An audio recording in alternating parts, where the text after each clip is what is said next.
Okay, episode 4. This is Moose Country. Brad, Merry Christmas, Happy Holidays, Happy New Year. We're back. Merry Christmas. Happy to be back. Yeah. Back in the saddle. Yeah, apologies. I am fighting a bit of a cold today. Probably not enough vegetables over that holiday break. But how was your break?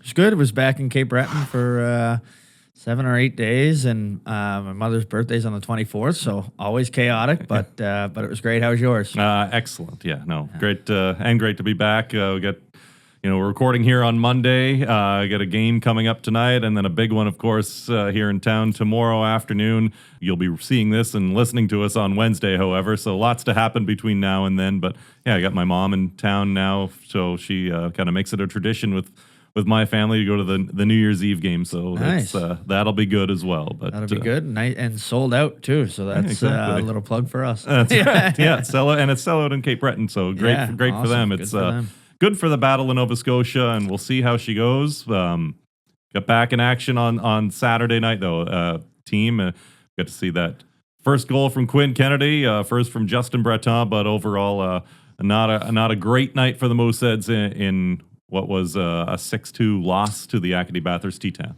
Yeah, it was a good first period. They came out. Quinn, great goal, great shot. It's fun watching him. He's a very skilled player. You can see that he likes to control the puck and make plays. Breton, good to see him score. He's been working hard, and I wouldn't say as much of a skill guy, but works, hits everything that moves, which is great. But a tough second period, we'll say, and really a tough second half of the period, and second half of the whole game. The second period really went downhill, but an ugly score to come back to. What did you see? I like the start again. Just kind of unfortunate. Braden McPhee did get kicked out of the game pretty early on, which certainly affects the game from a Moosehead standpoint. We know he's not going to go there and lead the team in offense, but I was really interested to see that line that he was on with Justin Breton and Danny Walters. I thought it was a bit of an identity line, right? Not a line you'd like to play against. They all work and can be physical as well. So he gets knocked out kicked out with the blindside hit, the 5-minute major, just 4 minutes into the game, which kind of changed the complexion for the Moose. But excellent to see Quinn get that goal right away. And as you mentioned, kind of a playmaker, not something that we have a plethora of right now on the team. So happy to see that he brings that ability right away. Second period, rough.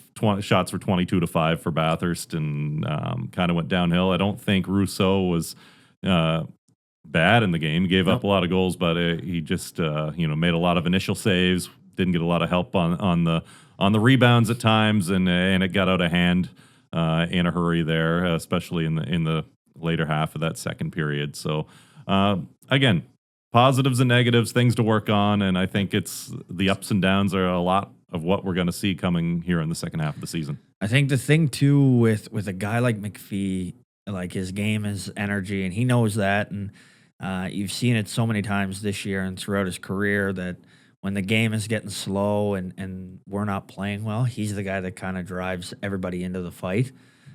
So in a second period like that, when we can't really get much going, they're kind of dominating the play. He's the guy who's driving everybody. He's the guy who's, probably doing something a little dirty to spark the interest of our players and kind of drag them into the fight. So huge loss very early, and a guy that can just eat minutes, whether it's PK, a little bit of PP, and 5-on-5 minutes. So tough because you're now throwing 16, 17-year-old guys into that position, and it obviously didn't work out. No, exactly. And those T10, I don't know what it is. It's been a long time since we've seen a win against Bathurst. I think you said calendar year? Yeah, I believe it was last January. It was the last time that we beat them, or it started the streak of wins for them, and then included, of course, the tough playoff sweep as well. So it's they've got our number, and hats off to them. And again, over the break, we did get the official word that they will now be moving to St. John's, Newfoundland. We talked about it at the last broadcast as well, but it is now official. They held the press conference in Bathurst. Sorry to see them go, because there are a lot of people that care about that franchise and have for many years there, and a lot of great memories there, and good staff members as well. but happy for the people of St. John's. Yeah, yeah. I wasn't fortunate to play in the league when St. John's was there. A lot of good friends played there. It's just a beautiful place. Down like St. John's is incredible. They love their hockey there. Extremely passionate, extremely friendly, but extremely passionate about their hockey too. So it's exciting. I hear the owners are big hockey fans with some pretty deep pockets. So That's that good. obviously helps. But yeah, tough to see. Bathurst was always an interesting one where we always enjoyed going on road trips to Bathurst. When you're there, there was always a good setup, more of a quiet rink to play in, but we always enjoyed it. So it's tough to see them go. Yeah. We'll mention as well, we've got our interview on the way coming up, one that we recorded a little earlier in the season. Given the holiday break, we thought we'd save it for this one with President of Simon Sports, owner Peter Simon will join us in a little bit and talk about things, not only hockey, but lots of stuff outside of hockey and their other interests in the sporting world, including Ipswich Town, the soccer team that the Simons have heavily invested in. So pretty good interview with Peter coming up. He's I know that people see him as the owner of the Mooseheads, and he's doing a great job with us. Obviously, very invested in this, but they've got their hands in a lot of things going on, and they're moving and shaking. Ipswich is a very cool project that they have. There's other things I think we mentioned, but he's very very interesting young man because he's still young and still learning, but it was a very good interview. Yeah. Back to the Mooseheads, though. Bit of a shakeup in the crease right now, or we don't know what the shakeup will be yet, but there is a new goaltender in town, Nick Cirka, getting in uniform for the first time here this week, wearing number 39. A player that, he looked good in training camp with the brief time he was here and played in those inter-squad games, a 7th-round pick of the Herd, and had been keeping his NCAA eligibility open. Of course, this rule change has changed everything for us and everybody else around the league. And, tall guy, and I believe he's got some Halifax ties through his parents as well, but born and raised in the Montreal area, and an intriguing prospect, I think. Although we don't really know much about him. You or I do, anyway. No. Other than seeing him in camp, it's been a little bit scarce on what we can find on him or video or anything like this. So it'll be interesting to see. I know he was hyped up pretty well in preseason there, but we're gonna have to make some decisions now. We have obviously Russo is one of the best in the country. Milner, who's a great backup, hasn't really gotten the chance to show if he can be a number one or not, but played well for us this year, played well last year when Russo was away at camp, and now bringing in a young guy. I think we need a little bit of youth in that position, looking to the future, but the next couple weeks will kind of show us who's going to be our tandem for the rest of the year. Well, exactly. And I hope this is the guy that they can, build around for the future. And I think when you look at it, it's either going to be Nick Cirka and Jack Milner the rest of the year, or Nick Cirka and Mathis Rousseau the rest of the year. And time will tell between now and Monday. Yeah. Yeah. And either way, if you get Rousseau, you get to play behind one of the best goalies in the country.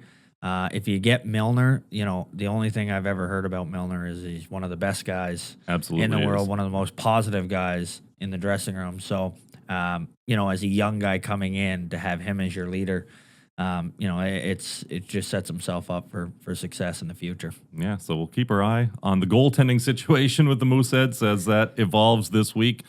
Maybe change gears a little bit here. World Juniors kicking off. That's a holiday tradition. How always has been in my household since I was a young boy. I'm sure with you as well. And Canada, kind of a rough start to this tournament.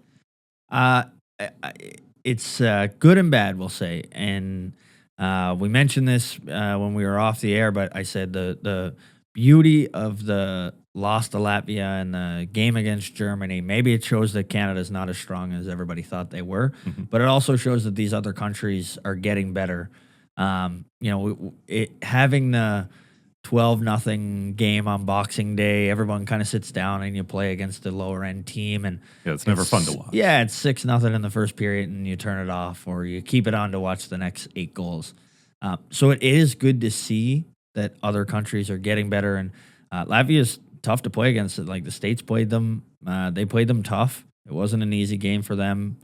They're not giving up much. They don't give up very much offense, but it doesn't seem like the Canadian team can find scoring, consistent scoring. So it'll be interesting to see once they play the States, because the States are, they're a powerhouse. They have a really good team, and they work well together. So it's just an interesting year. It doesn't seem like there's a real identity to the team. It's not high end octane offense, and it's not power forwards who put you through the boards. So it seems like a in between type team. But what have you been seeing? You've watched all the games so far. I just wanted to shout out the Latvians as well. Incredible. I call them the '95 New Jersey Devils, because it's kind of the sit back and clog up the neutral zone type of game. But the Quebec Maritime Junior Hockey League players on that squad who had a major impact. Eric Smateko of the Sea Dogs scored that shootout winning goal.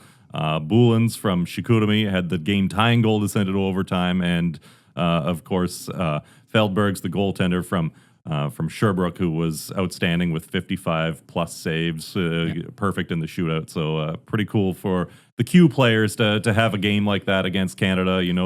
Everybody gets up to play Canada, especially when you're playing on in Canada this year in Ottawa. So pretty cool to see, and pretty cool to see Matthew Cadaford have a great game against Germany. He scored an empty netter. I thought he worked pretty hard in that game as well, and had another earlier chance. So was happy for him. But overall, I think Canada just taking some time to find their stride. Yeah, I think both players from the Q, Cadaford hasn't gotten too much ice in the first couple games, but really showed his value there in the Germany game.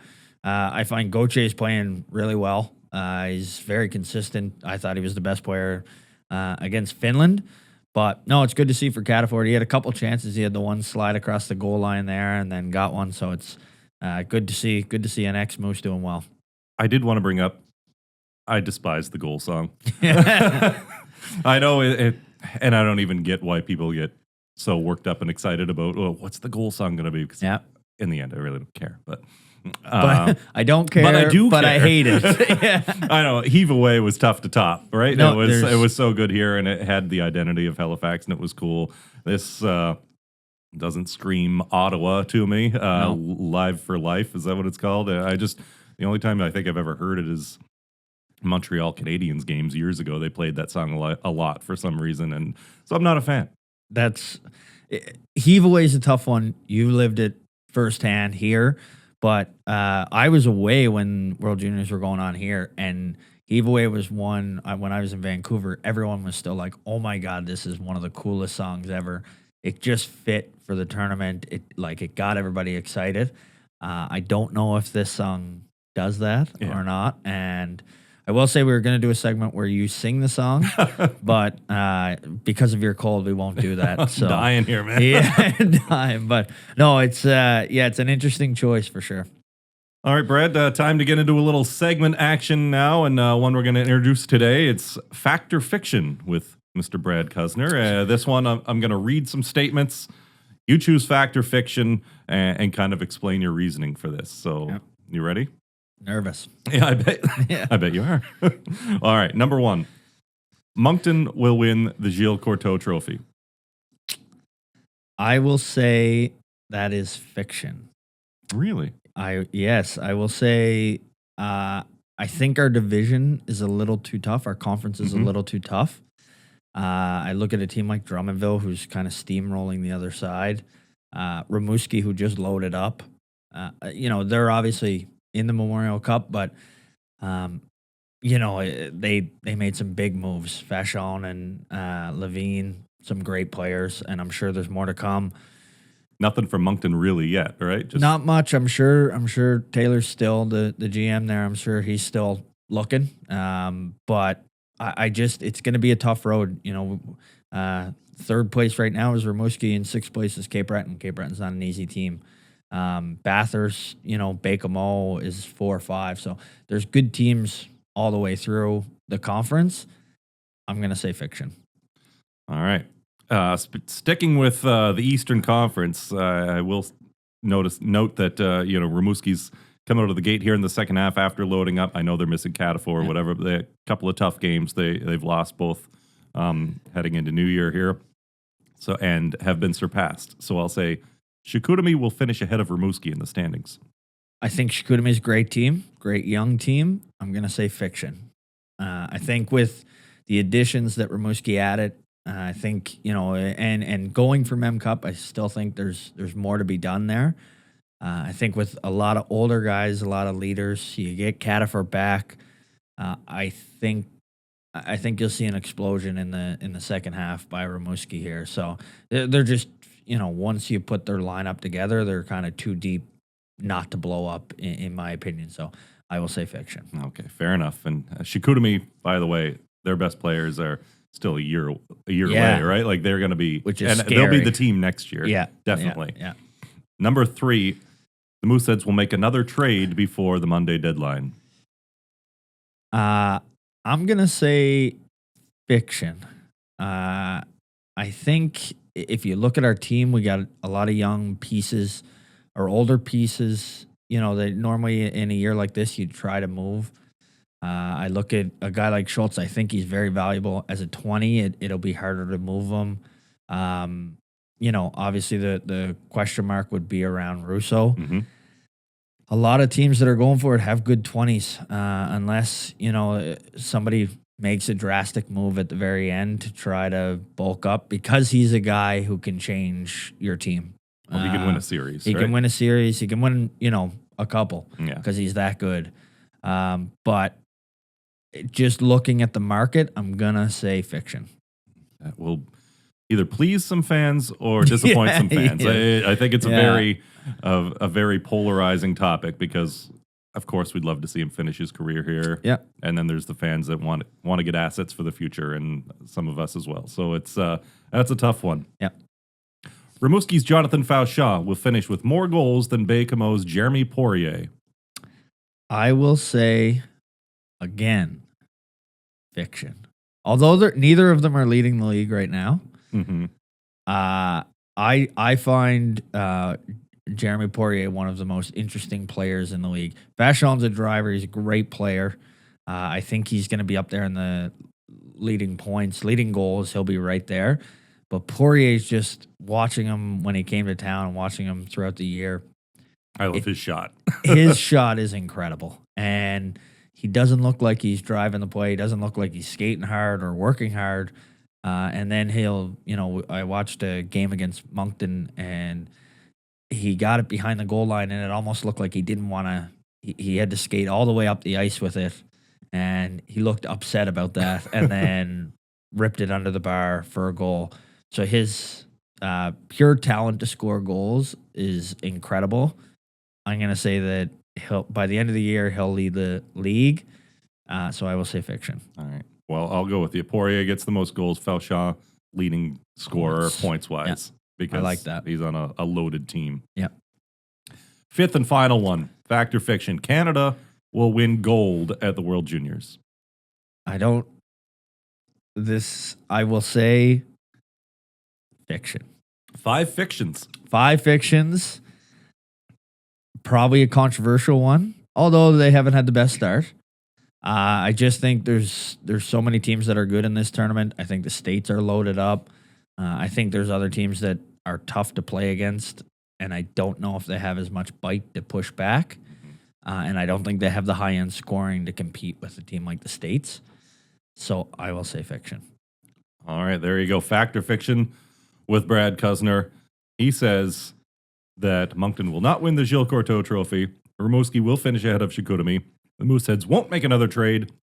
Jeremy Poirier gets the most goals, and Canada will not win gold. Not a popular decision. I figured that that might not be a popular decision, but Moncton not winning the... very popular. Yeah, very popular. So Sorry, Moncton. Even it out.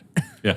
All right. And on to our second and final segment of the day. We're going to call this one the greatest of all time, and you and I have each prepared our top 3 Mooseheads trades of all time, and maybe I'll let you run through the 3 of yours first. Yeah, for sure. I had no specific order to this, and I'm sure everybody's waiting for the Nate trade, but I went in a different direction. Yeah, that trade sucked. That trade sucked. Yeah, he didn't turn out well for the organization at all. I will say, the trade with Moncton, Elliot Denoyer, Zach LaRue, coming to Halifax. In return, it was 2 seconds, 2/3, and a 5th. And I just think the players, and you mentioned before what we got out of the whole trade, and it was a big web. Yeah, because it's really the Jared McIsaac trade was separate. The Benoit Olivier Groux trade was separate, but they were all one trade. Yeah. And then Picks came to Halifax, and Picks went back to Moncton, end up with Denoyer, LaRue, a couple of first rounders. And then ended up Phillips was one of the first rounders. And Dylan McKinnon. Yeah. So both pretty good players. Not a bad trade. Pretty good players. And then both, just even within this trade, both great players. I mean, I'm a big LaRue fan, although he had 19 suspensions or whatever it was. Okay. Still a big fan. So that would be one of them. I think number 2 I have here is a current NHLer. He's, he was up for that 4 Nations, was close to making the team, but Mackenzie Weegar from Rouen, underrated, from a 9th round pick for a 9th round pick. So to get a guy ran the power play with Nate, Joe, Marty Firk, all these guys, win a Mem Cup, come in for the year, win the Mem Cup. For a 9th round pick, you're doing pretty good there. So last one here, and I think there's more to this, would be in the Mem Cup year, would be at the deadline. Although I was 20 and I was an odd man out, bringing in 20-year-old Stephen McCauley, probably one of the best Q careers ever. He went to 3 Memorial Cups, won 2. The year he didn't go to Memorial Cup, he went to the President's Cup finals. Pretty good. Pretty good, but I'll always remember there was the Mooseheads made the trade, and there was a fan that tweeted, at Cam Russell, I hope there's more to this, or I hope this means more. And Cam waited until they won the Mem Cup and then tweeted back at him. It was. So one of the most Cam keeps receipts, ladies and gentlemen. Yeah. So don't tweet at Cam. Yeah. But I thought that was a great trade. Just bringing in a little bit more leadership. They didn't need to blow it up and bring in a 50-goal guy, but bringing in somebody who's been there, won a Mem Cup, been to another Mem Cup and lost, and knows what it takes. I thought that was awesome. So those would be my 3. Let's hear yours. All right, yeah. Can't argue there, and I kind of knew, too, that you'd be going with that Denoyer LaRue one, so left it off. I put the Nathan McKinnon trade on there because that is the biggest franchise-altering trade there ever was. And the deal was August in 2011. Halifax sends 3 first-round picks plus Carl Jelena and Francis Turbid to Baie-Comeau. In return, you get Nathan McKinnon. You get a Memorial Cup. You set the franchise off on a nice little run throughout the 2010s in terms of notoriety. It really, brought the team back into,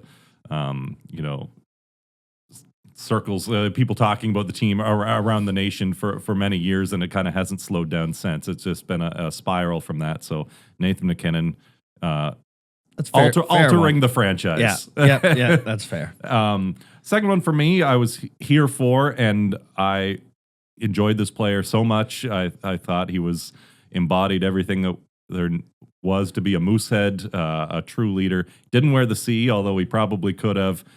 September 2018, Halifax trades prospects Cole Larkin, Yannick Bastarache, and a 2019 second rounder for 20-year-old Samuel Aslan. And great he went trade. Exploded for 48 goals that year, which is, I think, the 6th most all-time in a single season by a Moosehead still.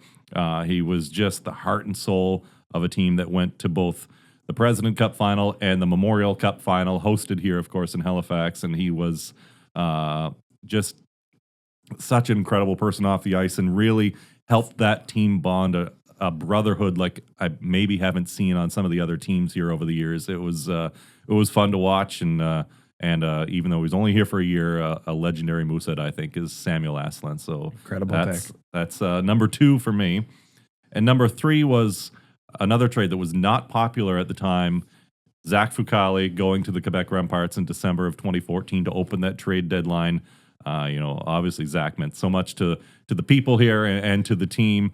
That deal was Fuchs, defenseman Matt Murphy, not to be forgotten, a great player as well. 5th rounder to Quebec for goalie Eric Brassard. 1st and 3rd round picks in 2016 and 1st and 2nd round picks in 2018. Brassard came in, played lights out for Halifax. The Forum series against Shawinigan here. He set a record for saves in a game. I think it was 50-some saves against Shawinigan, which had Dennis Yan and some other great players for them. Eventually losing in 7 games in round 2 to Moncton, but Brassard was better than advertised when he came in, and just a solid goaltender. But it was what you got in the future from that draft. Picks that eventually turned into Jared McIsaac, defenseman, 2nd overall pick, and Justin Barron. So 2 locally homegrown guys that turned into, a couple of the best defensemen in franchise history. I've got some stats here. McIsaac's 2nd most points in a Moosehead's career by a D with 143. Barron is 8th with 112. And of course, they're both 1st and 2nd round picks in the NHL. So the Fucale deal just continued to produce for years after it happened. So those are my 3. I hear the Barron, I hear the McIsaac, but what I'm getting out of the whole thing is that you weren't a fan of Zach Fucale, and you wanted him traded for the Mooseheads. So never. It was that was an emotional one for everyone, I think, and it was really cool to have that moment when he was on a bit of a break there. He went and played World Juniors. Even before he'd even played a game for Quebec, but he was being introduced on TSN as Zach Fucale of the Quebec Remparts, which didn't seem right. Yeah. But and then he went and they hosted the Mem Cup that year as well, so we get to play in that. But during that time, he had went and played World Juniors, got his medal, and we're able to have him come back here and drop the puck, which was the coolest send off I think I've seen, and so deserving for both for him and for the fans to be able to share that moment. So it was a kind of a cool storybook ending to his Mooseheads career. And maybe, outside of Nate and Tanguay and all the guys who are retired, maybe the most beloved Moosehead of all time. Really? Whether it's, his play, obviously, but then in the community, he was just a stand-up guy. I've said it before on the podcast, the family are the nicest people in the world, and Zach is the exact same thing. So it's okay that you didn't like him. Very cool send-off, but 3 great trades. Yeah. So speaking of Zach, though, before we send it to Peter here in a minute, there was, I think right before the break, to see the Kevin Weeks tweet about he had, Kevin Weeks, the former goalie with the NHL Network now, and kind of breaks some stories. He had a tweet about Zach and said, how well he's playing in the KHL. He's an all-star there, and there was some rumblings that maybe there's some NHL interest again in him. So it would be great to see him come back, and didn't necessarily get a fair shake, in my opinion. He just kind of got buried behind some other goalies and organizations coming forward. So be lovely to see him back on North American soil if he could indeed make that happen. As a French Canadian to get drafted to Montreal, what a cool experience! But then to look at the depth chart and see Carey Price, you're sucks. probably in tough. yeah. And then I think Charlie Lindgren came in there as well, and he's now doing well with Washington, and locked him again in Washington, I think. Yeah. They had a lot of great goalies, but the Price is that's a tough one to beat. Yeah. All right. Well, with that, we will send it to our interview, as we said, recorded a little earlier in this season with Peter Simon, president of Simon Sports. Enjoy. Okay, our guest today is someone we know very well, know and love, as passionate about the Halifax Mooseheads as anyone you'll come across. He is the son of owner Sam Simon, the president of Simon Sports. Welcome to the show, Peter Simon. Thanks for having me, Scotty, and Brad. Good to see you. Yeah, great to see you. Happy to have you here, and we want to get into a lot of things today, I think, but let's start with your passion for sports and what led you to get into this industry as it is. You growing up in Michigan, obviously found a love of sports with the Red Wings and some of the other pro teams, right?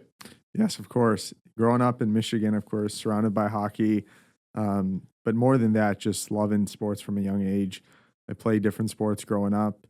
Kind of teetered between everything. But senior year of high school, I got the great experience in managing my high school soccer team, which is awesome to work with a head coach and get to understand it's different at that level. It's not like you're managing the team, but you get to work pretty closely with the coaching staff. And so I had practices, but then stayed afterwards to work on different things and long days. But it really taught me a lot about all the work that goes on behind the scenes. And so yeah, it was a great experience for me.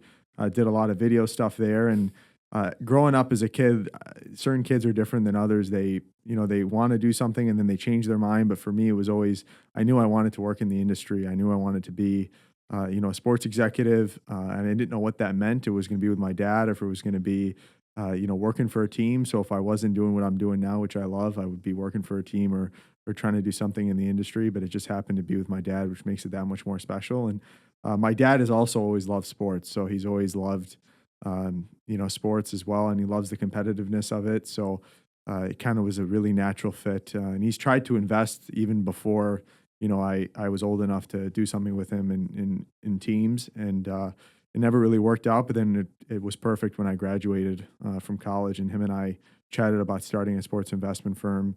Number one, to own and operate teams, and two, to invest in the future of sports. And a majority of our investments so far have been hockey, because that is my favorite sport. So, it's been an unbelievable journey thus far, and I'm looking forward to the future.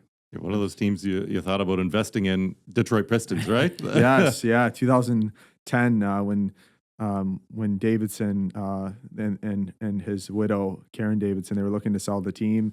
My dad and the Illiches were part of a group, and unfortunately they didn't get the bid. But yeah, it's been a journey, even for my dad, a long time coming to own teams and to also invest in sports. So That's awesome. It's obviously, like, you have a lot of interest in sports, but growing up a Red Wings fan, like, what was it that kind of drew you to hockey? You're obviously very passionate. We can tell that at the rinks as well. But what is it that really drew you to the game? yeah, I would say, I mean, any sports fan will tell you this, but I feel like, of course, there needs to be a deep passion for the sport in the market. But especially with the Red Wings, of course, in the 2000s, they were either losing in the Cup Finals, winning the Cup, or losing in the Conference Finals. So it was easy to get entrenched into the sport and into the game. And I would say what I love about hockey, and even we own a piece of a soccer team now in England, is the competitive aspect of hockey, and then even soccer as well, where one or two players, you can have one or two superstars, but it's truly a team game, a team coming together, and it's really a game of inches. You can be dominating a game and a team gets a bounce, or it doesn't go your way and it's in the back of the net, and then you're down and scrambling, versus other sports, superstars make the difference in winning and losing. And it does in hockey. It definitely plays a factor, but there's so many other things that take into account when you're talking about winning teams. So I would say it's really the competitive aspect of hockey, and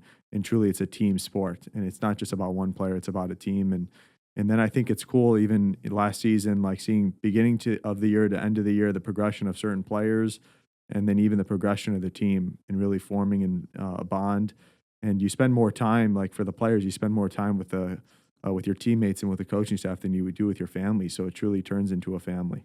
In Detroit, you talked about some of these superstars and kind of creating bonds and stuff. We know that you're close with a couple guys that used to play on the team, Draper, and you've met Yzerman and stuff. And what does that kind of mean? And kind of talk about your friendship with Draper, I guess, more than anything. Yes, I would say so. I actually have never met Yzerman, but I've met everybody close to him.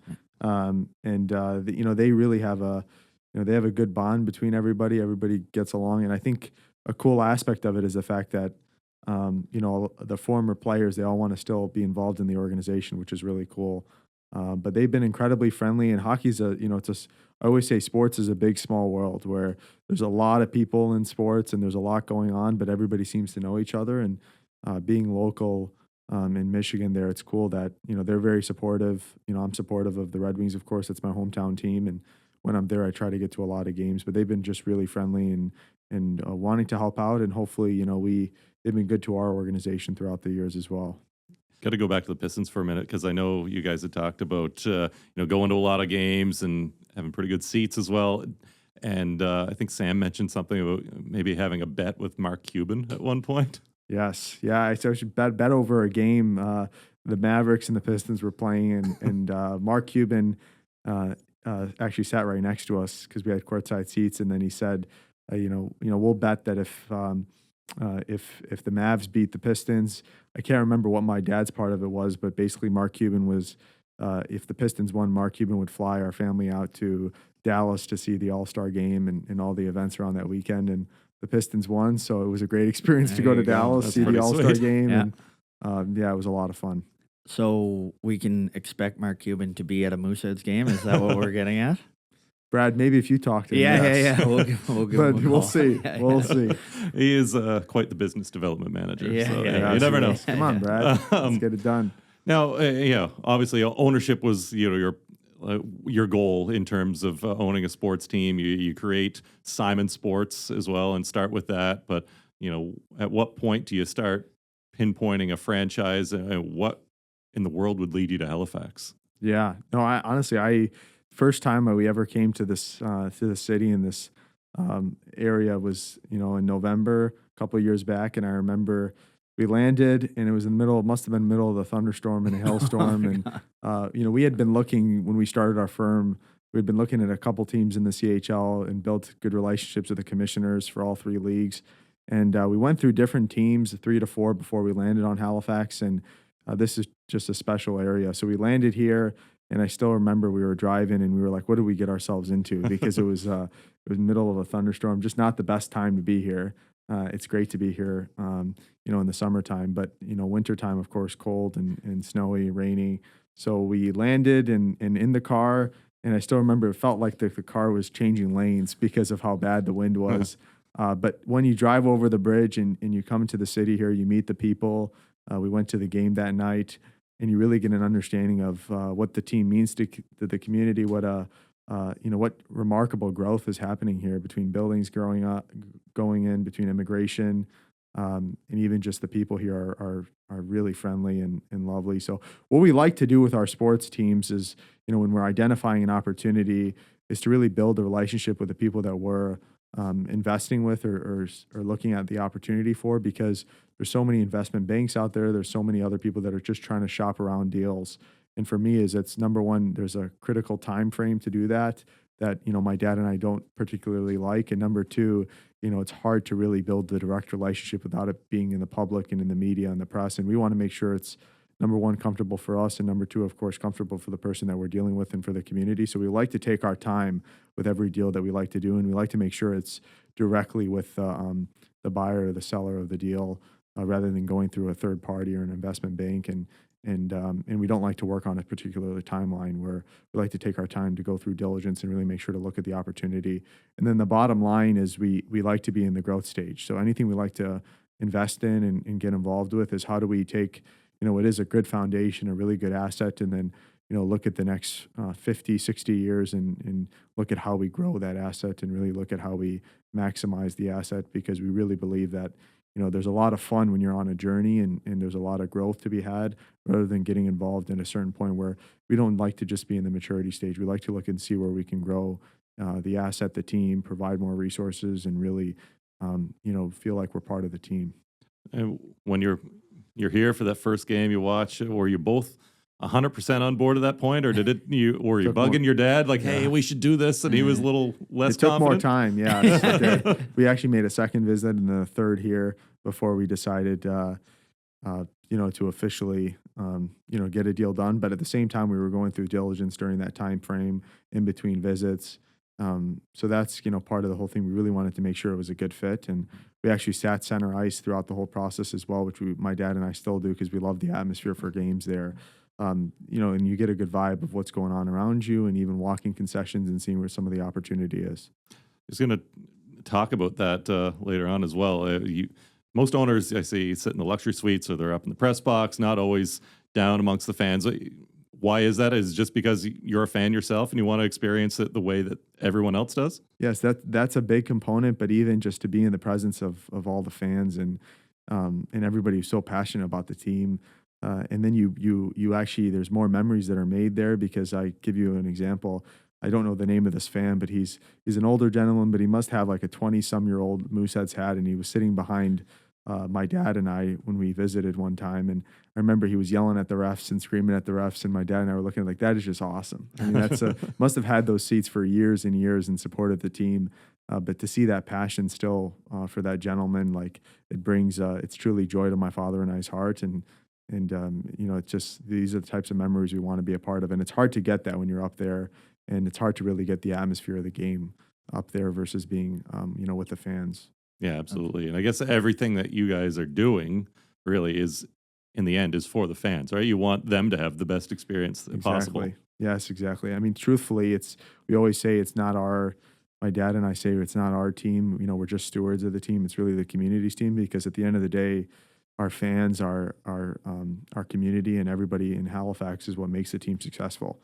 We couldn't do it without them, and we couldn't do it too without the staff. So it's truly everybody's team, and it's just my dad and I are stewards of the team, but we're all in it together. It is a small community, which you realize with the Mooseheads, and a tight knit community, and small neighborhood. But like with neighbors, Scott McCain is one of your neighbors down here.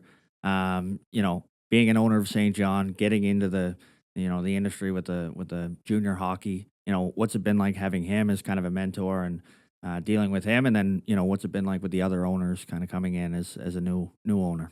Everybody's been very receptive. Scott is actually now our official neighbor because we have an apartment here. So he's actually, funny enough, next door to us, which is nice. But everybody's been really welcoming and friendly. And I think at the end of the day, whether it's a small market team or a big market team, everybody's in it to succeed, and everybody's in it looking to help their team. And hopefully, of course, as time goes on, the league will continue to develop and get better. And I think, when the league gets better, of course, better players will come to our league, and I think every team will benefit as well. But it's been great getting to know all the owners, and great to be part of those meetings, because you kind of get to see behind the scenes everything that's in the works. And of course, we got a new commissioner, Mario, as well. So there's been a lot of changes at the league level. But looking forward to seeing kind of the future and what's to come. Is there friendly wagers amongst the owners on season standings, or can't talk about that? Honestly, my father and we were very friendly with the rest of the owners. It's you almost form a friendship, a different sort of friendship, where it's competitive on the ice, but off the ice, you want to get better collectively as a group and collectively as all teams. Which is nice. Like even yesterday, preseason game, we had Erwin Simon's son, Trevor.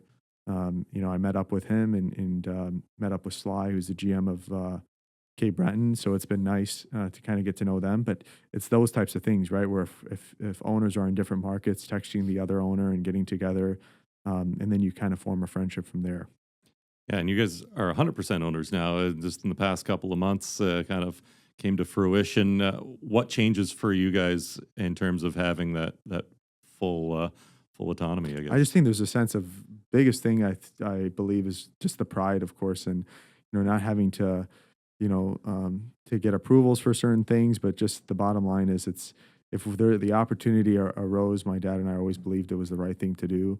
But nothing really changes in terms of the day to day and all that. We still are very much excited about what we have going on for the future, and a lot of good things to come. But nothing really changes in terms of the day to day.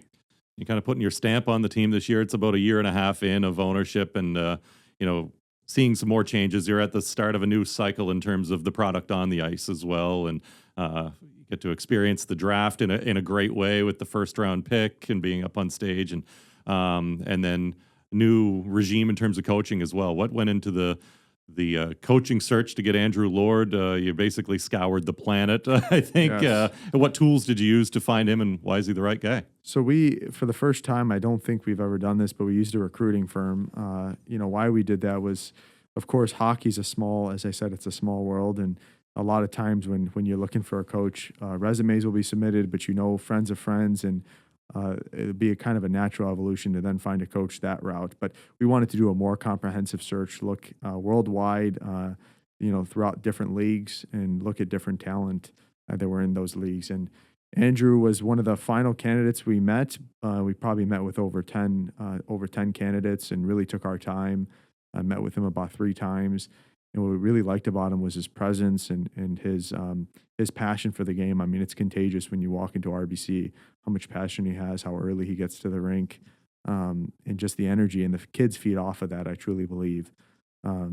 So, we really made sure to take our time to find the right head coach. And unfortunately, because our season ended earlier, we had more time as well. So it was good to have a little bit more time to do that. But I think, it's my father and I bought the team less than 2 years ago. And for us, it's, this is a journey and we're going to learn just like other owners as well. And I think we learned a lot from last year, and we learned a lot from the year we lost in the final. And I think, we'll only get stronger from here. And I'm really excited about some of the changes we made this year and this summertime. And I really believe that next season, will be a different year. We'll have a much younger team, but my father and I are all about competitiveness and how we can get the best out of the group. And the best out of the group means, no team is just going to come into Scotiabank and think that it's just a check mark that they're going to get off the box. And truly, our fans are so wonderful that's what they want, is they want a team that they can root for and is competitive and doesn't give up. And also, you'll catch a lot of teams off guard when you do that as well. Yeah, absolutely. Just to switch gears a little bit, you mentioned it earlier, Ipswich. It's a soccer team in England. It's been a big year there since you've taken partial ownership. Walk us through what went into that, and maybe percentage owners that you are, and for fans who don't know, what is Ipswich? Yes. So Ipswich Town, they're a Premier League club, which is great to say. A very historic club with a massive following and fan base. Local hometown boy, grew up 10 minutes away, Ed Sheeran. I'm sure everybody knows him, but he's a massive fan. Artist, loves the team. Yeah. Loves the team. Yeah. Loves the team. And, my father and I looked at the deal about 7-8 months ago through, actually, like I said before, relationships. So, another sports firm was looking at the deal and was working with the ownership as they were looking to bring in some funds and some capital to grow the club and invest in different areas to really help support the club in their growth. And, we formed a really good relationship with that firm and then partnered with them, and we're the lead investors in their funds. So my father and I are the lead investors in the Bright Path Fund, which is the name of the firm. And then, we're also on the board at Ipswich, and then also have a great group of investors in the fund as well. So collectively, the fund owns about 44%. My dad and I are the lead investors and the biggest investors in the fund. And it's been just a great journey. And I think what's similarly to Halifax there is the passion of the fan base and the market there. We really believe there's a lot of growth to be had. And I think all the capital that we're putting in is all for growth as well. So things that are really going to help the team and help stabilize the team and help grow the team in the future. And then also just the history of the club, similar to Halifax here, all the players that have played there, the managers. So it's been different for my father and I. The promotion relegation thing in soccer is different than what we have here. But the commonality is just the fan base and the passion that they have. And also now my father and I, the passion that we have for the club there. I mean, we're all in, so. Do they get mad if you call it soccer over there? Yes, they do. I mean, there's some terms you have to adopt, and I'm still learning those as well. So, but no, yes, they do. They do for sure. So you talked about the promotion. So you were in the championship, and then you moved up to the Premier League. You guys were actually at the game that you got to move up. Just talk through your experience and how incredible that was. I had nerves the night before. I remember it was tough to sleep just because you feel the magnitude of what's going on. And I can only imagine Mark Ashton, our CEO, and then also all the players, what they felt because of the occasion the following day. But, I would say the day was, everybody was pretty relaxed that day. And I remember even Mark saying that, he felt confident because the night before and the day before he was at the training ground with the players and with the manager, and said nothing really had changed in terms of their mindset and the way they were preparing. It just felt like another game, even though everybody kind of knew on the outside that it wasn't another game. But to have that kind of security and that in being insulated in that way where, you weren't so distracted by the outside noise. And then transpiring into the game, the first 20-some minutes, it felt like we could have had a couple goals. And then, we were getting unlucky. And going back to what I said earlier, here is it's a game of inches. You're always worried about if they get a break and then they score, then you're trying to press and score again. So then the complexion of the game changes. But then as soon as we scored the first goal, I think everybody kind of had a comfort level, and then we scored another as well. And then when all the fans stormed the pitch, my dad looked at me and I still remember he told me, like, you don't need a trophy. Like, that is a trophy. Just seeing how much it meant to the community.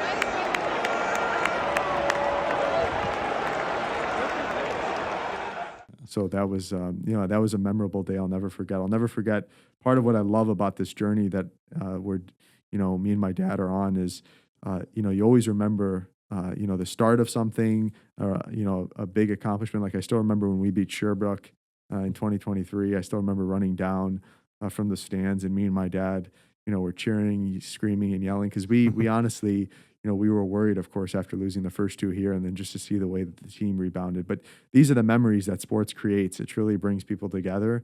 And between Ipswich, between what we have going with Halifax, and even some of our future initiatives, we can't wait to make more.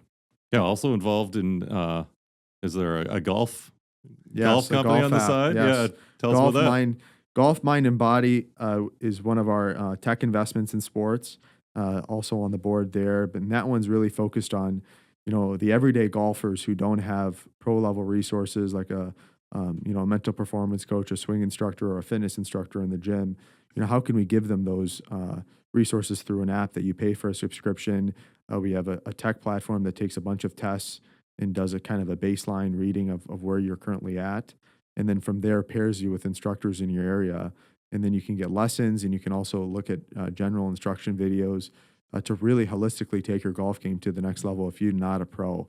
And I think for many golfers, that's something that is very desirable, because if you don't belong to a course or you don't have, the resources to do that on a large level, then how do we make sure that we can help everyday golfers in that way? So that one we're very excited about.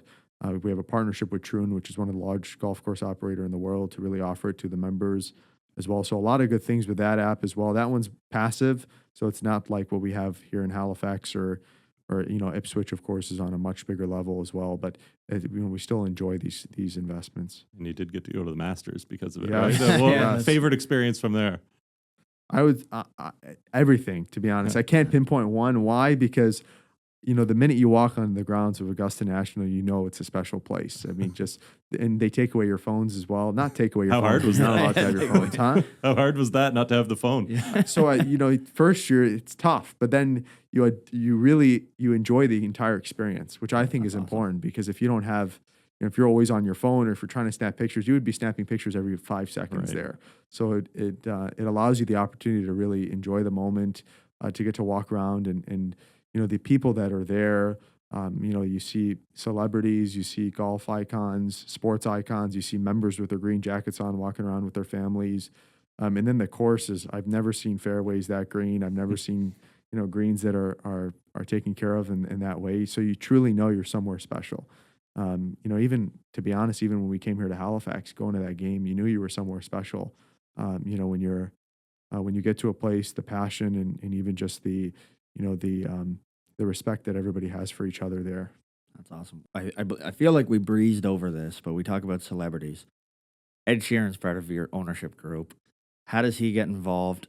You said that he's a big dart player. How's his dart game? And have you beaten him yet?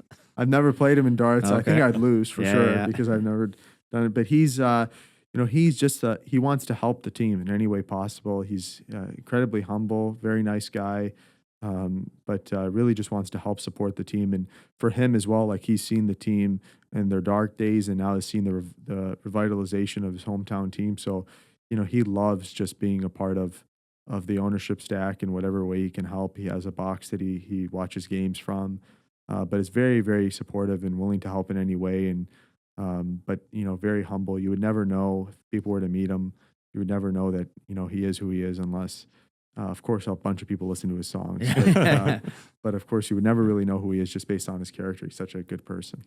Now, I know we already asked about Mark Cuban, but can we get Ed Sheeran to sing the national anthem maybe? Is there anything we can do with the Mooseheads on that side? Battle of the boards. Battle of the boards. Maybe at his concert. That would be a poll for sure. Yeah. That would be a poll. Well, you could flex that. That'd be great. Yeah. Speaking of ownership groups, we see your name surface in as an investor with a potential NHL franchise. Anson Carter in that group for Atlanta. Yes. What can you tell us about that? Where's that process at right now? Still very early stages, but we're working through things in the right order. And the beauty of that is it would be an expansion team most likely, maybe a relocation team depending on what happens. You never know. And the NHL really hasn't given any indication, and they don't really do that. So they have a whole process they go through. And but Anson developed a good relationship with him, and the area of Georgia and Atlanta that they're building the stadium in, the arena in, and also the development area. It's different than the previous situation they had, so we think it'll work. And then we have some other good groups with us as well. And so we're very excited about that one, and we'll have a good amount of involvement as that one progresses. So it'll be cool to see what happens there. And of course, as I said, hockey's my favorite sport, so that would be a dream if we were to get a team there. But there's a lot of competition from other groups and also different cities and different states. So we'll have to see how it all unfolds, but we're excited about the possibility. Here's my question. How would it work in Atlanta this time? Is it just a new building? You've got people in Quebec City saying, please give us a team again. But is it really, it comes down to like American dollars at times versus Canadian dollars? Yeah, location is key, I would say. And then, of course, the NHL is always looking for what the fee is going to be. So the more capital you can bring to the table, the better. It never hurts. But the situation that we have in Atlanta is it's not in downtown. It's not playing in the same arena that the Hawks played in, and even the Thrashers in the past. It's about 35 minutes away from downtown, and it's in a city, Alpharetta, which is just outside of Atlanta. And you have a whole development district that's going to be built in an arena that we have a partnership with the city there. Anson's been working really hard on that one, and that'll help get more traffic to the games and to the arena easier than the previous pass, because I know how bad the traffic is in getting into downtown Atlanta. And then, of course, there were other issues and other complications in the past that didn't allow the team to work. And I don't have to go into those details, but it's just a lot of things have been written about what's been happening there and why it didn't work. And hopefully this time we would get it right. Well, looking forward to a great Moose season, I think, right, Brad? Yep. And really appreciate you coming on with us today, Peter, as we really get things started here. And just thank you so much for coming. And any last words for Moose fans? Moose fans, hang in there. We're going to have a good season. I promise. We've been working hard this summer. We have a lot of exciting things coming both on and off the ice. And I just want to thank you, Scott and Brad, for everything you guys do. And it's great to be back in Halifax. We love the city. We love the team. We love the community. And we'll do everything in our power to make sure we get back to, what we want to do, and we want to win. And we're in it for the long term. And this is hopefully something that I'll pass on to my kids, and we'll win 15 more championships. So love to hear it. That's awesome. Thank you, guys. Thanks, Peter. All right. That's the president of Simon Sports, Peter Simon. Thanks for coming. All right. Our thanks again to Peter Simon. Great interview, and kind of cool to see how it all came about in terms of becoming ownership from him and the Simon family and everything that they're involved in. Yeah, just amazing people, great owners, and also basically guaranteed that Ed Sheeran will be in the building at some point. So that's exciting. Yeah. Sheeran is a huge Mooseheads fan. Huge Mooseheads fan. and also like to get you guys to chime in too with your favorite trades, what you think the best trades were in Mooseheads history. We would love to go over those and share those in upcoming episodes as well. And thanks for tuning in and listening and watching as well. And if you're watching on YouTube, make sure you hit that bell button so you can get the notification when the next one's coming out. Like and subscribe. And thanks again for tuning in. And if you're listening on your favorite podcast platform, make sure to subscribe, give us a 5-star review, and leave us a comment.